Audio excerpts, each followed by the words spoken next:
Ayan, sumapagpalang umaga po sa bawat po isa. Yan po, bago po tayo magsimula po, pwede po natin batiin po natin ating mga katalin ng isang magandang umaga sa ating mga kapatid. Kung may Biblia po kayo bago tayo magsimula, pakibukas po kayo sa akin sa Luke chapter 17 po, verse 11. At kung wala man po, meron po tayo dito sa at pinagmagandang po ito ng Biblia ng pinagaling ang 10 katulad. Ayan po. Inayaan ko po yung bawat isa pa na tumayo po. Pinapanggalang po sa salita po ng salita po ng Diyos.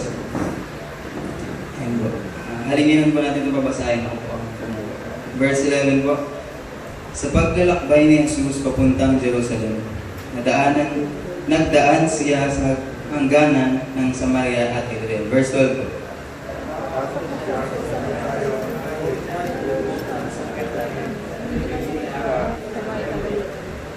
Verse 13, at sumigaw, Jesus, Panginoon, mahabag po kayo sa amin. Verse 14.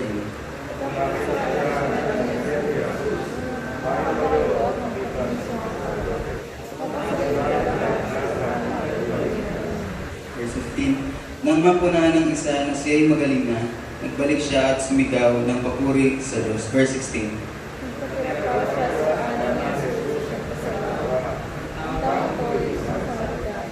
Verse 17, hindi ba't 10 ang pinagaling? Tanong ni Jesus. Nasaan ang siyam?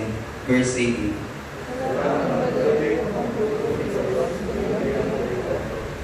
Sabay-sabay po tayo, verse 19. Sinabi ni Jesus sa kanya, tumayo ka na at umuwi, pinagaling ka ng iyong pananampalataya. Ay, yung mga langit. Manaming Diyos na makapangyarihan sa muli sa umaga po ito. Magpasalamat din sa ating bawat pagkakataon. Makamit po, Panginoon, kami ng inyong mga salita. Lord, sa umaga po ito, kami po kami ng isang instrumento lang ng Panginoon sa pagpahayag ng inyong mga salita, Panginoon. Itago niyo po ako sa inyong pumilihan. Kayo po umahayag, Panginoon, kayo po maniwala sa umaga po ito. Salamat po, Panginoon. Patuloy na bigyan niyo po kami ng wisdom, Panginoon, para po mapag-aralan po namin, Panginoon, na maayos po yung mga salita sa buko po. Salamat po. Ito po ang aking dalangin sa pangalan ng inyong anak na si Kristo Jesus. Pwede na po tayo po. And po, una po, nagpapasalamat po ako sa Panginoon. Siguro po, tinay ko na po itong opportunity ko para po masabi sa Panginoon na po. Salamat po dahil binigyan niyo po ako ng chance po para po makatayo po dito sa unahan niyo po at magsilbing lingkod po para po marinig niyo po yung mensahe ng Panginoon sa araw po na ito. Sa umaga na po ito ay patuloy na lingadalangin ko lang din sa Panginoon na nawa ay gabahin po ako dito sa tanong kasi nakakabag po kasi sa iba. Kaya ayun po. At kung alam niyo lang po, nakaschedule po ako ng Wednesday. Then, hindi po ako then pinano po ako ni Pastor. Siya po yung sumunod. At salamat sa Panginoon kasi ayun po, nakatayo po ako ngayon sa inyong unahan. Patuloy na kinakalakas na Panginoon po. Yun, salamat po sa Panginoon. Ngayon po, sa umaga pong ito, atin pong pag-aaralan ng sa Luke po, chapter 17, verse 11 to 19 po, at pinanamagatan po ito ng Bible na pinagaling ng 10 katulad. Alam ko po na familiar na po yung bawat isa po sa atin dito dahil ilang ulit na po itong mensahe po ng atin po mga pastor.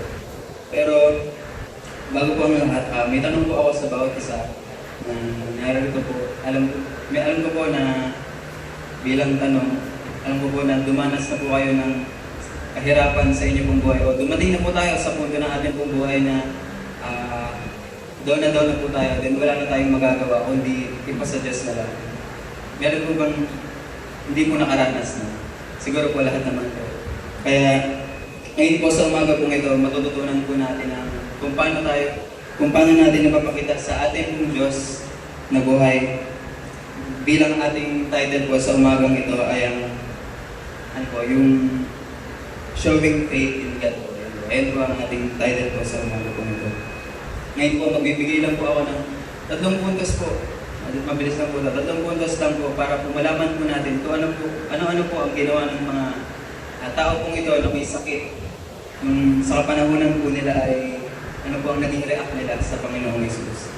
Ngayon po, ang una pong puntos po agad ay makikita po natin sa verse 11 po to 13 po, at sinasabi po dito, sa paglalakbay ni Jesus papuntang Jerusalem, nagdaan siya sa hangganan ng Samaria.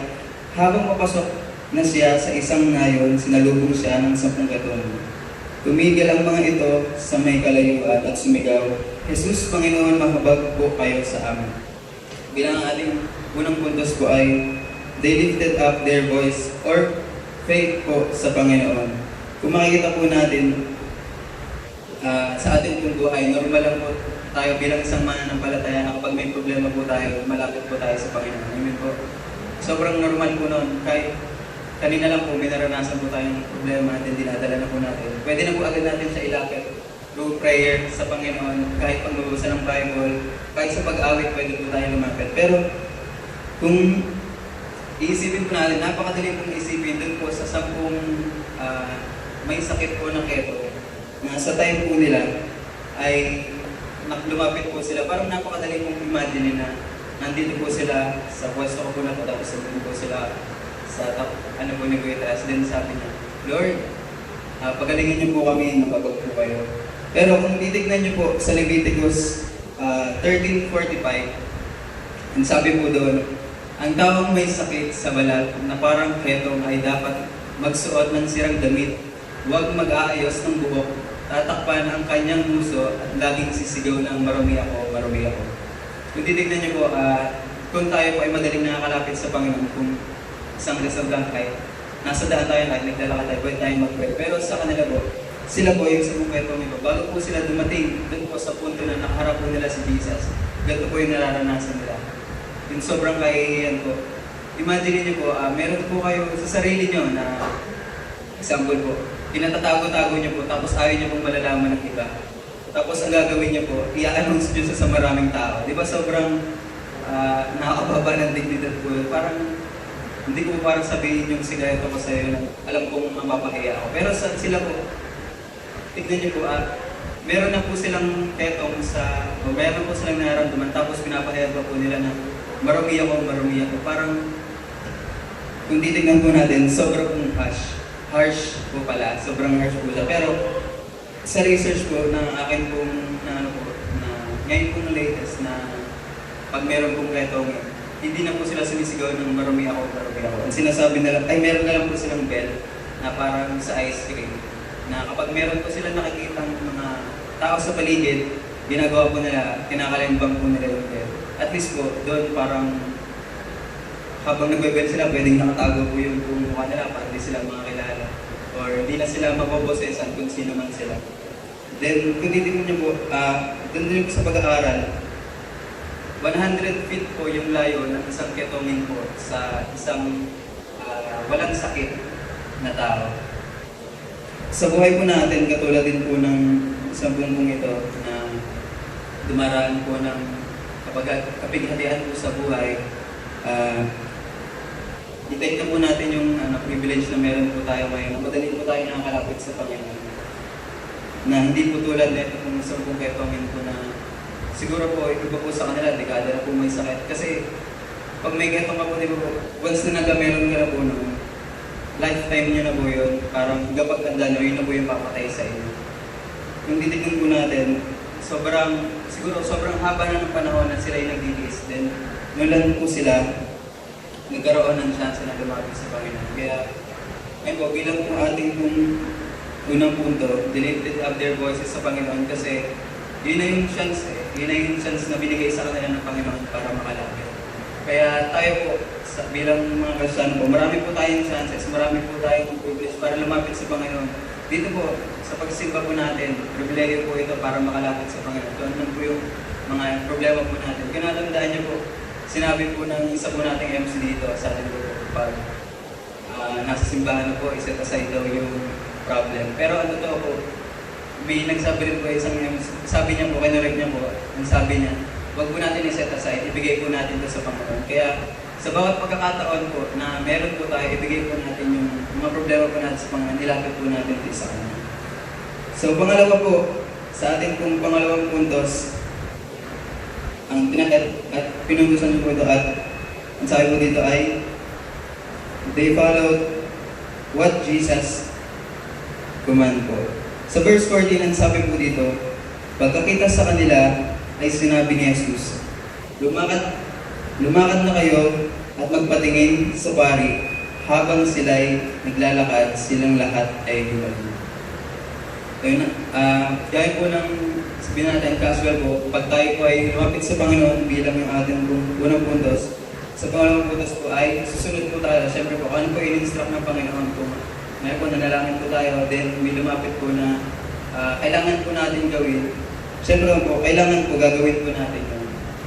Dahil po, yun po yung katugunan po dun sa hiling po natin, dun sa unang puntos po natin. So, kung titignan po natin, may kakaiba po dito sa sinabi ni Jesus sa verse 14 na lumakad na kayo at magpatingin sa mga pari. Parang may kakaiba po siya kung mapapansin niyo po. Kung titignan po natin dito sa Leviticus po ulit, chapter 13 verse 3, sabi po dito, susuriin ito ng pari kung makita itong namutiang balahibo sa balat at palagay nito'y tagos hanggang laman. Ang taong iyon ay may sakit sa balat parang keto. Kung magkagayoy, ipahayag na ito'y marumi. Then sa verse 6 po, kung nagbalik sa dati ang kulay ng kanyang balat at ang sakit sa balat ay hindi kumalat sa ibang bahagi ng kanyang katawan, ipapahayag na siya ay malinis. Kung makikita po natin muli sa verse 14, sabi po ni Jesus ay, lumakad po kayo at magpatingin sa pari. Pero kung titignan niyo po, si Jesus po, sinabi niya po, lumakad na po kayo magpatingin sa pari. At nakita po natin sa Leviticus, ang meaning po nun ay, i-check po sila ng pari para po malaman na sila po ay malinis po ba o hindi. Pero, hindi po basta-basta pagsunod po yung kanila pong ginawa dahil alam po nila kung ano po yung meaning ng sinabi ni Jesus na magpatingin kayo sa pari. Kasi pag nagpatingin po kayo sa pari, may chances na pwedeng malinis na kayo, pwedeng hindi po.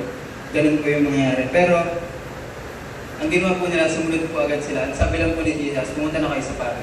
Walang sinabi si Jesus na magaling na kayo, magpatingin na kayo sa pare para makapasok na po ulit kayo sa inyong village. Ang sinabi niya lang po, magpatingin kayo sa pare.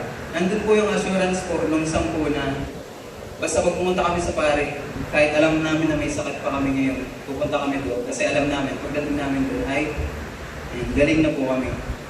Ay sa lesson po sa ating pong buhay, dito po sa ating pong natutunan po dito sa Leviticus po, pagpapatingin po ng kanilang katawan kung sila po ba ay malinis na or hindi. Sa ating pong buhay, minsan po dumarating po tayo sa punto ng ating pong buhay na after po natin manalangin, then darating po sa time na nandiyan na po yung kasagutan, then tayo na lang po yung gagawa. Minsan po, nandun pa po yung doubt po natin sa sarili po natin na, Lord, bakit ako pupunta kasi nga, ito nga yung prayer ko sa iyo eh. Bakit gagawin ko to kasi nga, ganyan nga po. Meron kalimitan po sa mga kasana po, o hindi ko naman binalata, pero kalimitan po, dumarating po tayo sa punto na pag nandyan na po, meron po tayong, bakit Lord, bakit ganyan, bakit ito, bakit laging merong reason na, bakit Lord, bakit ganyan, bakit kasi ganito, kasi ganyan Lord, kasi ganito. Pero kung makita po sa kanila dun sa 10 po, wala po silang sinabi na, Lord, wala ka po sinasabi na galing na kami. Bakit po kami pupunta dun sa pare para magpatingin? Bagos, tinake na po nila yon na opportunity na, sige, basta pagpunta natin dun sa mga pare, malamang sa malamang tayo po ay galing na. Yun din po sana po sa ating buong buhay. Pag tayo po ay susunod po sa pinag-uutos ng Panginoon, dahil po nandun po tayo sa punto na kapag pinagkatiwala na po natin sa Diyos, gaya po ng ating verse, kapag pinagkatiwala na po natin sa ating pong unang puntos, kapag pinagkatiwala na po natin sa ating pong Panginoon, hayaan na po natin siya yung kumilos. Kung utusan ka man niya po, siya pa rin po yung kikilos po doon. Instrumento ka lang niya po doon sa problema na meron ka po. Kaya yun po ang lesson po dito po sa atin pong sa pangalawang puntos na may follow this. Pero Ngayon po, sa buhay po lang mga kaitong, minsan po nakita po natin ang ating pong title is yung showing faith in God, paano po natin maipakita yung ating pananampalataya sa ating pong Panginoong Hesus.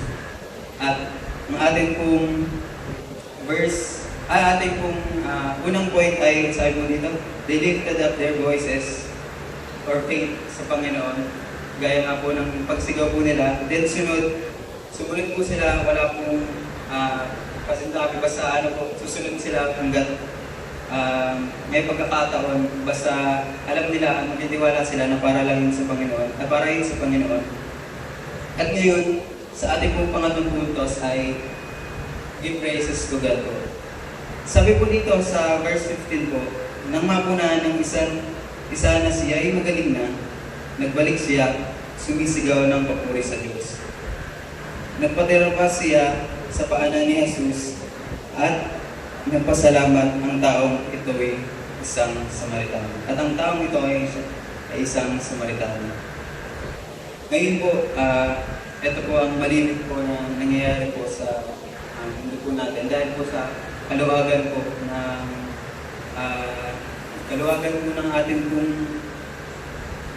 buhay bilang Kristiyano. Minsan nakakalimutan na po natin after natin manalangin, then answer prayer.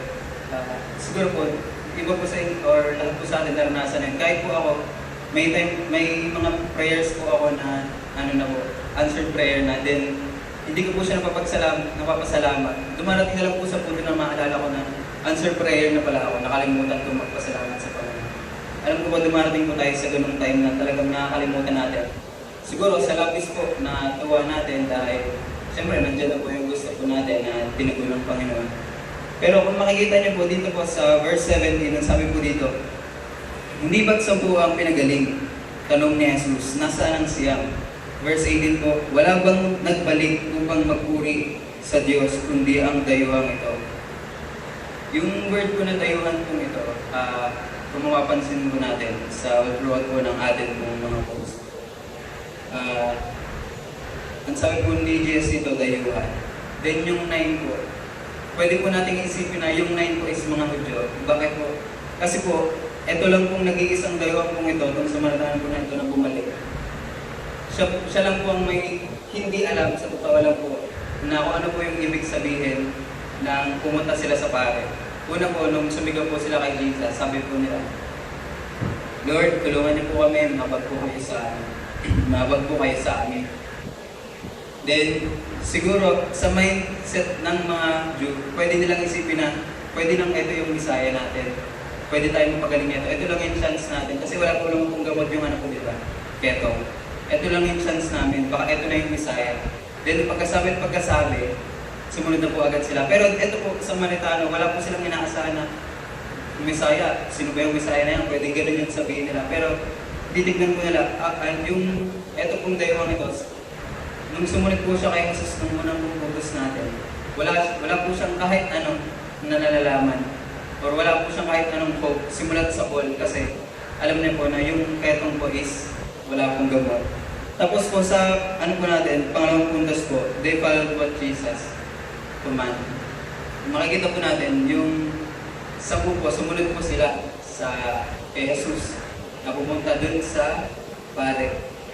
Ang tanong ko po, alam po ba ng Samaritano ngayon ano pong ibig sabihin nung sinabi ni Jesus na pumunta kayo sa pare?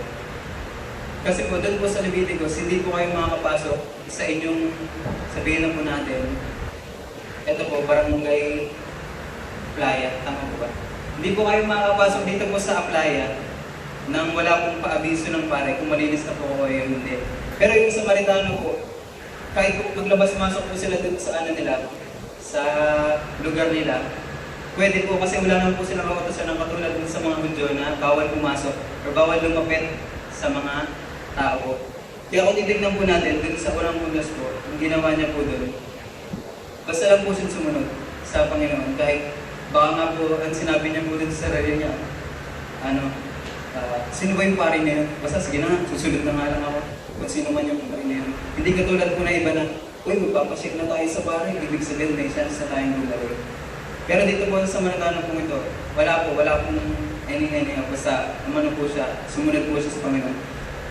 Tapos po ngayon po, dito po sa atin pong pangatlong puntos, siya lang po yung nag-iisang nagbalik po dito po ng kaluwalhatian sa Panginoon. Minsan po sa ating pong buhay, minsan po nagiging hanggang din po yung kaalaman po natin sa buhay. Karamihan ng kaalaman po sa ating pong buhay. Minsan po,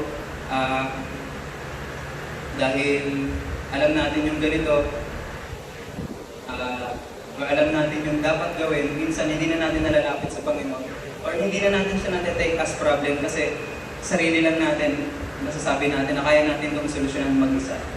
Ganun po yung kalimitan po na nangyayari po sa buhay po. Kaya kung titignan niyo po dito po sa dayuhan po ito na siyang bumalik po sa atin po Panginoon para po magpasalamat. Siya po yung sinasabi po sa Bible na isang baso na walang laman, na willing po laging kumbaga po, magpaturo, humble po siya sa lahat ng bagay. Susunod siya kung ano yutos mo, kung ano mang ipagawa mo, gagawin niya.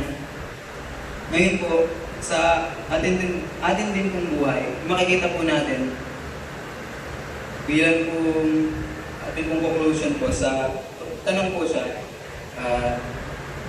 ang isa pong tanong na, ano po ba?